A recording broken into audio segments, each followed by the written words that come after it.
I am from Indiana. I graduated from Northrop High School, and I have 4 children. I teach yoga, and I am on a journey of change. A couple of years ago, I am vegan, so I don't eat animal products. I'm going to talk a little bit more about that tomorrow. But in the end, I am opening my eyes to so many different realities of our world that we live in. And so I'm here today to share what I've learned. And so it's just one person at a time takes change into their community. We do not inherit the land from our ancestors. We are borrowing it from our children, your children. And so if we continue to live the life that we all do with all of the trash and the issues we have, there's not going to be enough for your children. So we're here today to talk about your children. And not sure, just advance it. All right, so she did a great job introducing sustainability. What is sustainability? That symbol there is the circle of life. And so it's just recognizing that we're all here for a little while and that things need to keep moving for our children as our grandparents took care of us. There are 6.8 billion people living on the planet. When your children have children, there will be 10 billion. And it's time to wake up to the fact that there's not going to be enough room for all of us. Every choice that you make every single day impacts the future. You create your choices. You create the future with your choices. And we have to stop waiting for them to fix it. We have to fix it. You have to fix it. It's your job to fix it. And we have to take ownership of that. There is no us versus them. It's we, it's me, it's you. Just like, you know, they've outlawed smoking in restaurants. And when you go out to a restaurant now, it seems foreign to have a smoking section. In some states, they still have that. I don't think Indiana does. But I always equated the smoking section to be kind of like the peeing section in the pool. That doesn't make a lot of sense, okay? I wouldn't swim in a pool that had a peeing section in it, and I don't want to sit in a restaurant that has a smoking section because it all becomes our air, our water. And same thing with some of what I'm talking about. In the United States, we still do a pretty good job of hiding our trash and hiding the effects. Although things are changing very fast, we ship more than 80% of our e-waste over to China and let them throw it in their rivers. But in the end, those are our rivers too. And so we have to move forward with the understanding that we're all in the same pool. So welcome to America. Let's just talk about America's habits. We generate 4.5 pounds of waste per day, and we only recycle about 1 pound of that. Each year, 77% of the water bottles, and everybody's all into water now, which is great. We're moving away from some of the pop and things like that. So we all buy those little plastic water bottles. I did. I have 4 children, soccer games on Saturdays. We just get a case of water and we move on. And if we're not at home, I just throw them in the trash. You know, I recycle at home because I'm a good person. But when I'm at the park, I don't recycle. When I'm out and about, I let my kids drink it. And we stick it in the trash at the gas station when I clean my car. So 77% of those water bottles end up in the landfill. 82% of our computer monitors and all of our technology goes straight to the landfill. I'm guilty. When we moved this year, I think we threw away 3 broken TVs and 2 computers. Trash came and picked them up. I didn't think anything of it. So like I said, I'm here on a journey as well, and I'm examining my own life because I've done it all. I'm not standing up here from a place of perfection. I'm not. 90% of the cell phones that we buy and use go to the landfill, and over 300,000 tons of those plastic bags that you get from Walmart and Meijer, all of those, 300,000 tons of them end up in the landfills.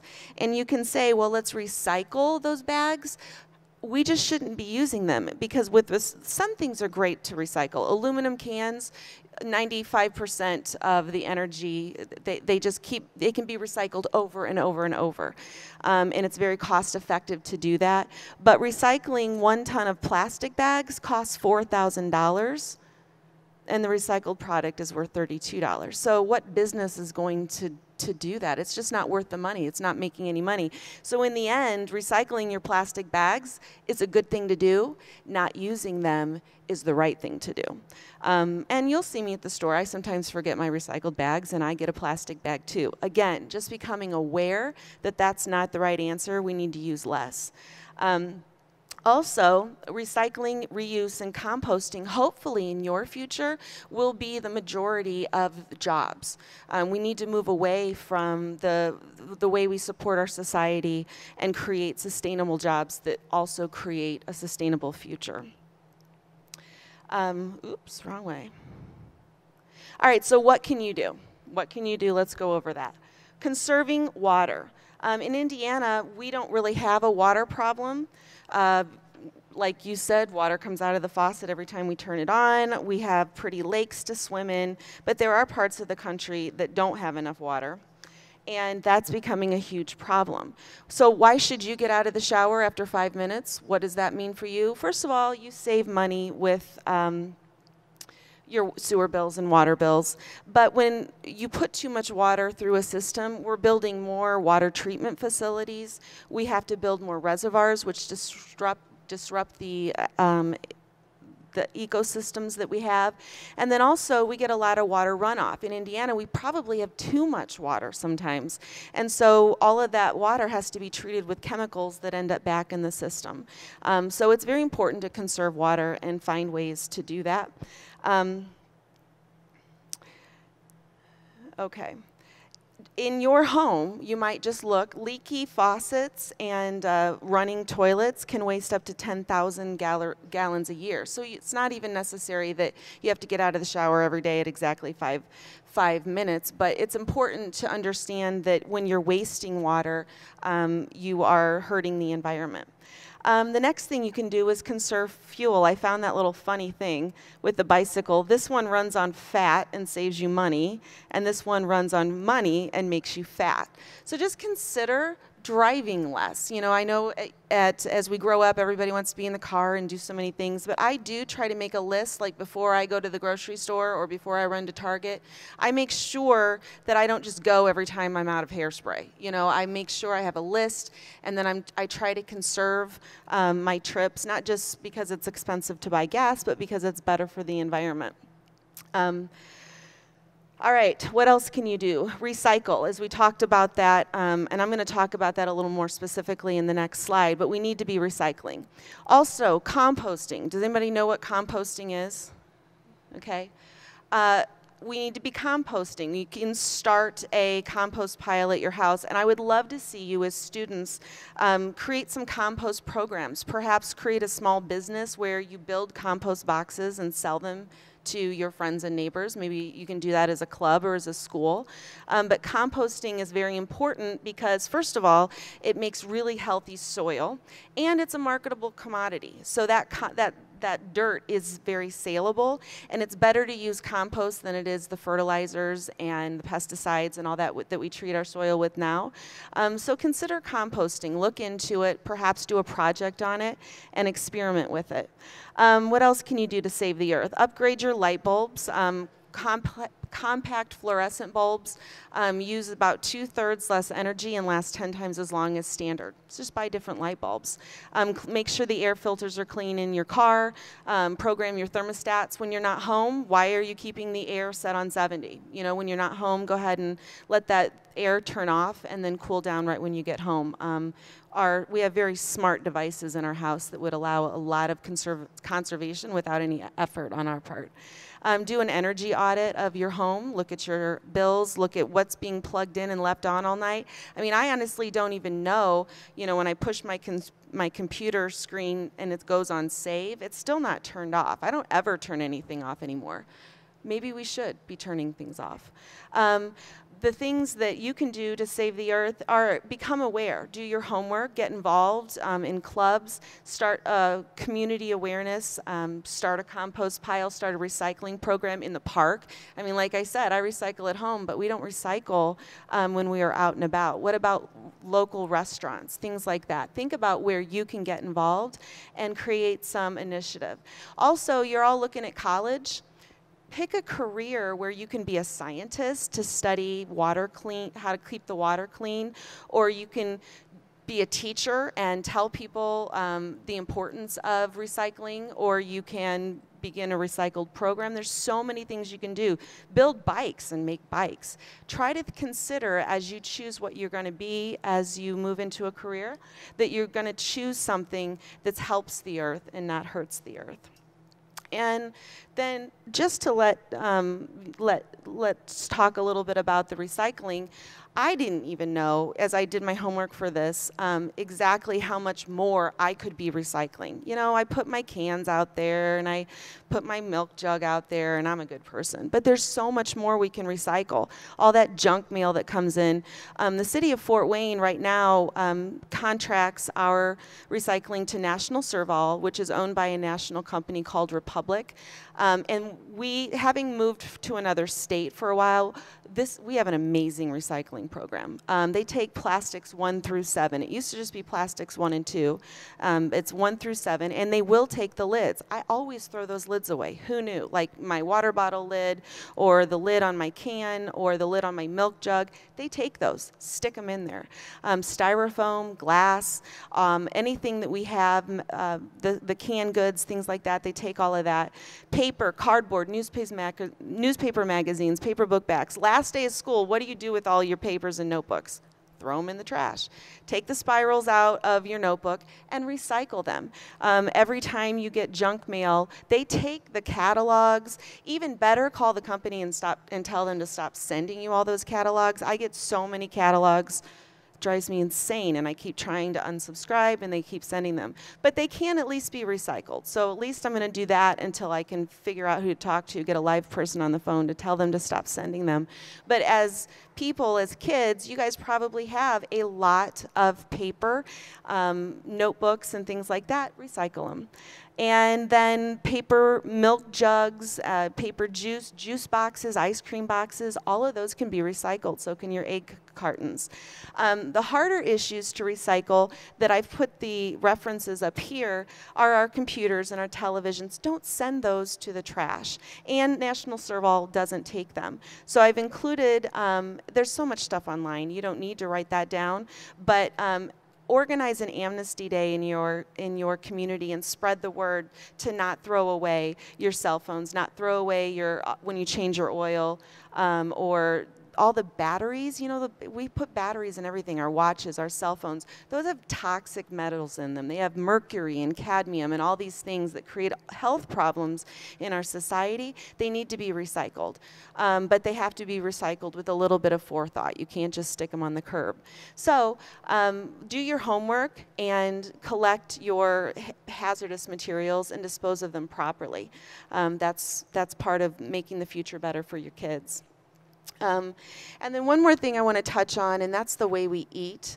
The way we grow our food, the way we process our food, and the way we prepare our food, that's not food, okay? That's melt in your mouth, not in your hand sort of stuff. We spray chemicals over much of what we produce in the cornfields, and then we send it into a factory where we add all sorts of salts and preservatives and chemicals to make it taste better, chemicals to make it bright and shiny, and all of these things. And the foods that we eat are poisoning us, and they're making us sick. And there's a direct link to all of the diseases in our society with the way we eat. Pesticides. Notice that apples don't grow in the produce department of the grocery store. They get grown out in the field. And here are farm workers watering the apple trees and watering the spinach. What are they wearing, and why are they wearing hazmat suits? Am I going to eat that? You do. We do. The stuff that we buy, unless it's organic, often has chemicals in the soil that it's grown in, so the plant's sucking them up into the actual fruit or vegetable, and then it's being sprayed with something that'll kill bugs. If it kills a bug and then you eat it, like, really, that's not That's not healthy. And so it's very important to understand the problems. Pesticides do cause neurological damage and they cause sickness. So when we're choosing foods that come from fields that have pesticides on them, you are contributing to health or to disease in our society. In the foods that we have, how many foods that you eat, consider, do you have to open a box or open a bag? That's not food. There are over 14,000 chemicals made in our put into our food system, and we have these little studies. You know, you hear about, oh, aspartame's bad for you. Somebody did a study and fed a rat 3,000 times the amount that we would ever eat and declared that it's unsafe. And then people come back and say, well, no, aspartame's fine. You can have that. Or Splenda, you know, diet soda, diet, you know, low-fat cream cheese, all of these things that are supposed to make us healthier, they're not. And when you put all of those chemicals into those foods, it's not just the aspartame, but it's synergistic. It's the synergistic effect. It's the collective effect of all of those chemicals being put into our food. And then on the other side of the spectrum, you look at all the ADD and the ADHD and the autisms and the autoimmune disorders and the asthma, and that's just the A's that I'm starting with. It's like nobody understands, or we need to understand as a group, that these things are being caused by the foods that we eat. The preservatives that we put into the foods are making us sick. And how many of us love to eat, you know, the snow cone flavors, the M&Ms and the Skittles that have, you know, it melts in your mouth, not in your hand? Those are chemicals. Those aren't food. Food is pure, whole rice and pastas and vegetables and fruits. And we have to learn to eat real food and not rely on those bagged chemical soup composites. So when you do buy food, whether it's the good stuff out of the produce department or whether it is prepared crackers and snacks, look for organic. Organic products, the USDA, our government certifies the products to so that we know as a consumer when we buy something organic that it wasn't grown in pesticides and fertilizers. The beef, if you eat meat, they don't use the antibiotics and the hormones. You know, they talk about how we're getting resistant to all when you go to the doctor and they give you an antibiotic and it doesn't really make you better. It's not just because as a society we take too much. It's because those same antibiotics are given to the cows and given to the pigs preventatively to keep those pigs healthy so that they can be eaten by us, so that the companies can get more money. And in the end, now all of the bugs which attack us, viruses and germs, also attack the livestock, and in the end, then the bugs are evolving faster than our antibiotics. So it's not just you taking medicine. What you need to realize is that when you don't eat organic meat or drink organic milk, you're drinking antibiotics and hormones that were placed in those animals. Organic methods actually are sustainable in terms they help the environment. So when you use organic farming methods, it actually decreases the greenhouse gases. It helps conserve water. It keeps our ecosystems healthy. But it's a lot of hard work, and that food can be more expensive. This is a quote. You know, how many of us look at a food tray at lunch, or we go to Subway, or we go to a fast food restaurant, and we grab our food? And that's what we call food, because it's cheap. You know, those are dollar sandwiches, I think, at Hardee's, and our lunches at school cost probably, I don't know what, $1.75 or so. And there's $1 McTea, McSweet tea, and then we wonder why we're obese. And these people really aren't even that obese, but it doesn't have to be that way. We need to learn to eat better, and we need to be willing to spend money. You know, how many of our parents, and I'm guilty of this too, will say, well, we need to spend the money and get the nicest car ever. I want my kids to be in a car with airbags. I'm not going to cheap out on their safety. But yet, I'm guilty of it as a parent. I'll cheap out on the food. You know, $1 menu goes a long way when you have 4 kids. But learning that that's also a safety issue that doesn't show up the next day. It shows up collectively in our society, and we need to make better choices. You hear about the cost of healthcare rising, but what people may not understand is that 50 to 70% of the diseases are preventable, and really it's all about what we put in our mouth.